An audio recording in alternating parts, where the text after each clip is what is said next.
Hey there, and welcome back to Easy English Learning. I'm Maria. And I'm Ash. Welcome to another exciting podcast where you will master job interviews while leveling up your English. In today's podcast, I will play the role of Ash, a hiring manager and your guide to sounding fluent under pressure. And I will be Maria, job seeker. Today we'll tackle real interview questions, so you can learn the vocabulary, grammar, and confidence to impress any employer. Here's what you'll take away. 1. Interview skills. How to answer tough questions like a pro. 2. English boost, key phrases, pronunciation tips, and avoiding common mistakes. 3. Cultural tips. What hiring managers really expect in English-speaking workplaces. And don't worry, I'll make plenty of mistakes first so you don't have to.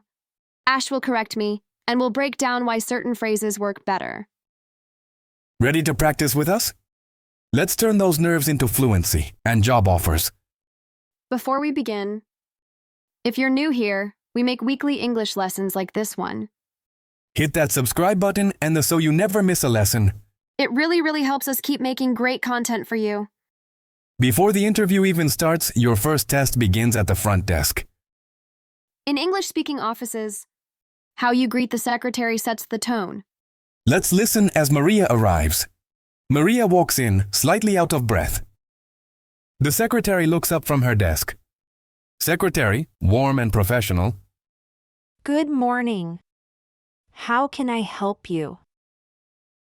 Maria, nervous but smiling. Good morning. My name is Maria Delgado. I have a job interview at 10:30 with Mr. Thompson. Notice Maria's pause. She almost said a job interview incorrectly. In English, we say a job interview because the J sound is soft, like adj. Secretary. Yes. You're right on time. Please have a seat. Mr. Thompson will be with you shortly. Can I get you water or coffee while you wait? Oh, yes, please. Water would be great, thank you. Nice response. Maria avoided I want water, which sounds demanding. Would be great is polite and natural. Of course. Here's a form to fill out while you wait. Just your contact details and work history. Got it. Do I need to return this to you when I'm done? Perfect question structure. Maria used do I need to instead of a direct give this back. Much more professional. Yes, just hand it back to me. Good luck with your interview. Thank you, I appreciate it. Let's break down that conversation. Key takeaways. 1. Greetings. Matter. Always start with good morning, afternoon, plus your full name. Polite requests. Use could I or would it be possible instead of direct demands. And 3. Small talk. Accepting water, coffee. Say, that would be lovely, thank you. It's more natural than yes, please alone. Maria, how did that feel for you? Honestly, I was so nervous about my accent, but the secretary was kind. I'm glad we practiced these phrases. Exactly. Fluency isn't about perfection. It's about clear, polite communication. And now, the moment we've all been waiting for. Maria's just heard those 4 magic words. We're ready for you. And it's showtime. But before we dive into the questions, let's break down the critical first 30 seconds of entering the room in English. Wait, did you catch that? In Western workplaces, there's an unspoken script when you enter.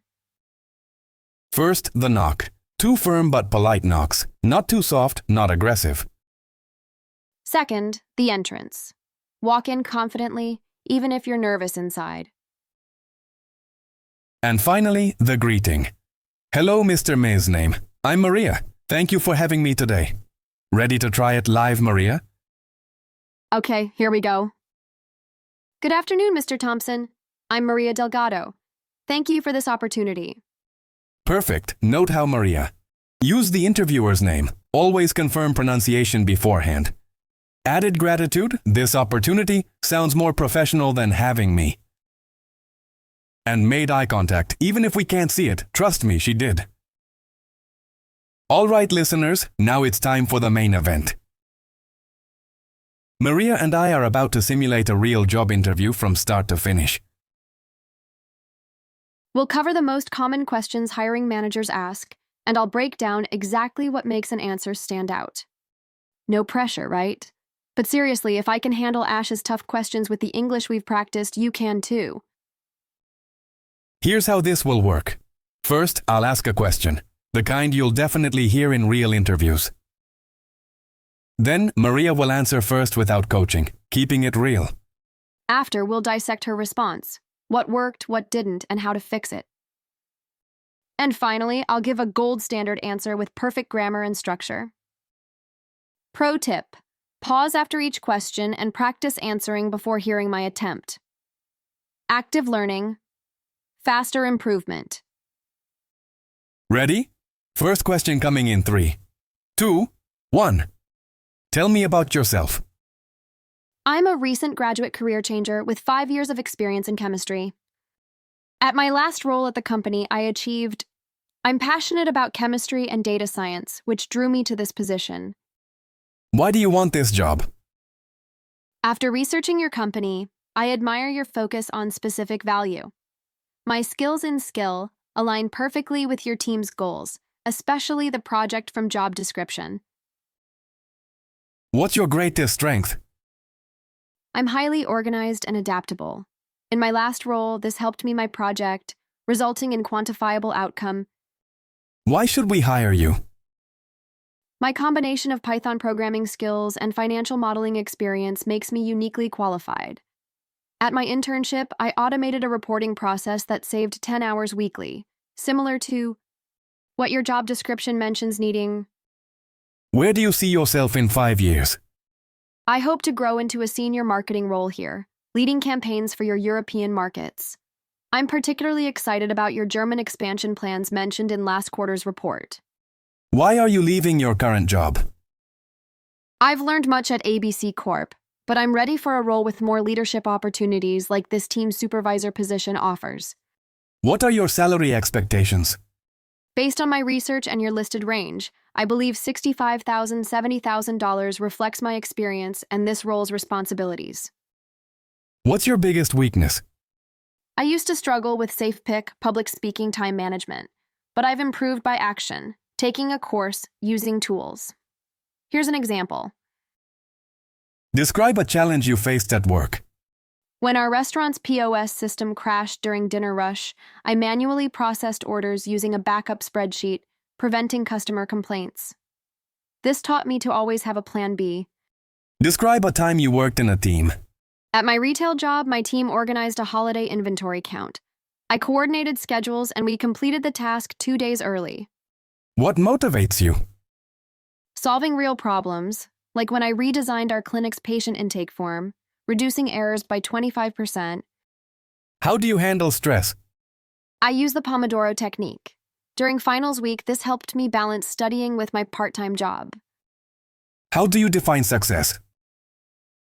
When my work solves problems sustainably, like teaching clients to use our software independently rather than just fixing issues for them. What's your ideal manager like? Someone who gives clear expectations but trusts me to execute, like my current boss who holds weekly 1.1s for guidance. Give an example of leadership. When our school fundraiser was failing, I recruited 10 more volunteers and we exceeded our $5,000 goal. Describe a mistake you made. I once sent an invoice with incorrect pricing. I immediately apologized, issued a correction, and now double-check all numbers. How do you handle criticism? When my editor said my articles needed more sources, I started using 3 references minimum, improving my work's credibility. How do you prioritize tasks? I use Asana to rank tasks by deadline and importance. For urgent projects like last week's client presentation, I blocked off focused work time. What software are you skilled in? I'm proficient in Adobe Photoshop and Illustrator. At my design internship, I created 20-plus graphics using these tools. How do you stay updated in healthcare trends? I subscribe to the New England Journal of Medicine and attend annual nursing conferences. What's your work style? I thrive in collaborative environments. At my current job, I initiated weekly brainstorming sessions that boosted team creativity. Describe your ideal workplace. Somewhere that values innovation and work-life balance, like your policy of no meeting Fridays. If you were an animal, what would you be? A dolphin. I'm communicative, thrive in teams, and adapt quickly to new environments. Do you have any questions for us? Yes! What does success look like in this role after 6 months?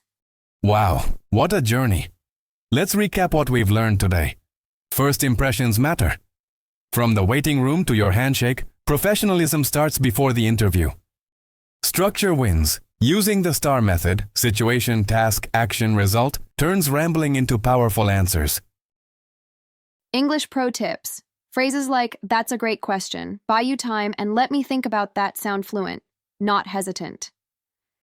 And remember, nobody's perfect. Did you catch when I said I work good under pressure? Oops, it's I work well under pressure. Mistakes happen. Just correct yourself and keep going. Your mission before the next episode. 1. Practice out loud. Pick 3 questions from today and record yourself answering. Listen for filler words. Like. 2. Shadow us. Watch this interview again, but pause after each question and answer it yourself first. 3. Join the challenge. Post your tell me about yourself answer in the comments. We'll give feedback. I was so nervous when we started, but breaking it down made all the difference. You've got this. Every no gets you closer to a yes. Next week, we'll tackle tough behavioral questions. Bring your notebooks. Until then, keep practicing. Remember, confidence is just preparation meeting opportunity. We'll see you in the next episode of Easy Learn English.